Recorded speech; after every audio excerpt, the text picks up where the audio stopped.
Ito po si Senadora Risa Ontiveros. Nagsasalita po at ipinapaliwanag po, no?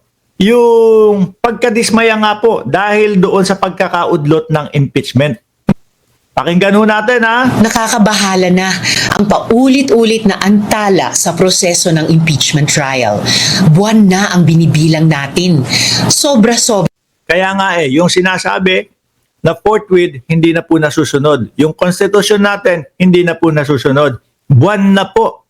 Hindi lang po isang araw, dalawang araw, isang linggo. So, buwan na po yung nakalipas tapos ito may panibagong extension na naman po na 8 araw na naman mga bossing. So, syempre, unang papasok sa isipan ng mamamayang Pilipino, ano ba yan? Niluluto nyo na para hindi na matuloy? Ano? Ano ba yan? Kampi-kampihan na kayo dyan para hindi matuloy? Kasi kapag ka natuloy, yari, hindi natin kayang depensahan.